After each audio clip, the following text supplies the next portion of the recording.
Hello everyone, स्वागत है आप सभी का आपके अपने यूट्यूब चैनल एमजे स्टडी पर। दोस्तों, आज की इस वीडियो में मैं आपको पेपर नंबर आपका जो 3rd है लर्निंग एंड टीचिंग, उसके मोस्ट इंपॉर्टेंट टॉपिक बताने जा रही हूँ, जहाँ से आपके 16 मार्क्स के क्वेश्चन एग्जाम में बनते हैं। तो सबसे पहले जो आपकी फर्स्ट यूनिट है उसमें हमारा जो फर्स्ट टॉपिक है वो है हमारा टीचिंग का, यानी आपका जो टीचिंग का पूरा कंसेप्ट है, उसकी इंपॉर्टेंस, मीनिंग, उसका नेचर, और सबसे मेन है इसके अंदर फेजेस ऑफ टीचिंग। ये मोस्ट इंपॉर्टेंट है, ये पेपर में टॉपिक जो है हर बार आता है। तो फेजेस जो है प्री एक्टिव, इंटरेक्टिव और पोस्ट एक्टिव, ये तीनों है। ये टॉपिक आपने अच्छे से पढ़ लेना है।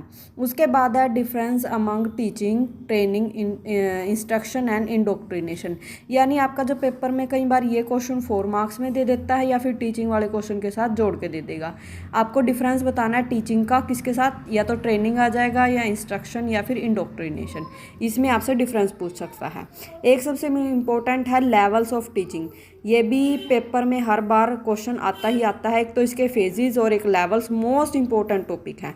तो लेवल्स के आपके मेमोरी, अंडरस्टैंडिंग और रिफ्लेक्टिव लेवल हैं, ये तीनों ही लेवल इसके अंदर आ जाएंगे। उसके बाद है आपकी सेकंड यूनिट। सेकंड यूनिट में आपके सारे मॉडल हैं और इन मॉडल में से एक मॉडल आपका एग्जाम में आपको देखने को मिल जाएगा।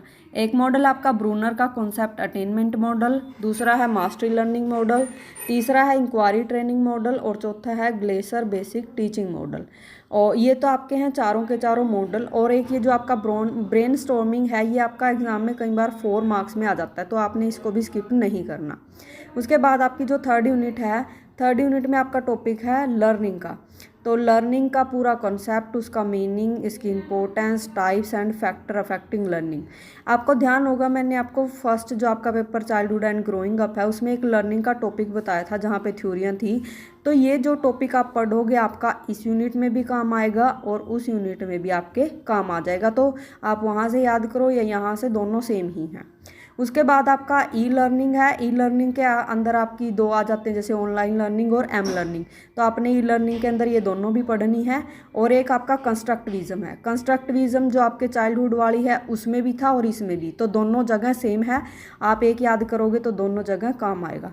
दूसरा है आपका फ्लैंडर्स का इंटरेक्शन एनालाइज, ये भी एक थ्योरी ही है। फ्लैंडर की interaction theory most important theory है और इजी भी अगर पेपर में आ गई तो आपके ये समझ लो फ्री के ही मार्क्स हैं ये। तो मतलब आपने इन टॉपिक्स को अच्छे से पढ़ना है। उसके बाद आपकी फोर्थ यूनिट। फोर्थ यूनिट भी आपकी जो है ऐसी यूनिट है, मान लो आप इसको याद करोगे तो आपके जो भी पैडागोजी सब्जेक्ट है, मान लो एसएस है, हिंदी है, मैथ है, कोई भी है, तो उसके अंदर भी ये टॉपिक मिलते हैं। तो आप यहाँ भी याद करोगे तो आपको वहाँ भी उसकी थोड़ी सी हेल्प मिल जाएगी। तो 4 यूनिट में इवैल्यूएशन वाले जो टॉपिक होते हैं मोस्ट इंपॉर्टेंट होते हैं। अपने इवैल्यूएशन का पूरा कॉन्सेप्ट, उसका मीनिंग, क्या नीड्स हैं, क्या कैरेक्टरिस्टिक्स हैं, मतलब सारा आपने कंप्लीट इसको पढ़ना है। उसके बाद आ जाएंगे इसके टाइप्स ऑफ इवैल्यूएशन। टाइप्स के अंदर इसमें 3 दे रखे हैं, किसी में 2 भी होते हैं, लेकिन आपके जो सिलेबस के अकॉर्डिंग है वो 3 हैं, जैसे फॉर्मेटिव, सबमेटिव एंड डायग्नोस्टिक। तो ये आपने तीनों अच्छे से पढ़ लेने हैं। उसके बाद इवैल्यूएशन डिवाइस भी है, रिटर्न का, ओरल का और ऑब्जर्वेशन का। तो ये जो आपके 4th यूनिट के जो टॉपिक हैं ये वाले आपके वहाँ भी काम आएंगे, उनमें भी सेम ही होता है। तो आपने ये जो टॉपिक्स हैं ये मोस्ट इंपॉर्टेंट टॉपिक है, इनको अच्छे से पढ़ लेना है। इनमें से ही 16 मार्क्स के आपके एग्जाम में क्वेश्चन बनते हैं। थैंक यू दोस्तों, आई होप ये वीडियो आपके लिए हेल्पफुल हो।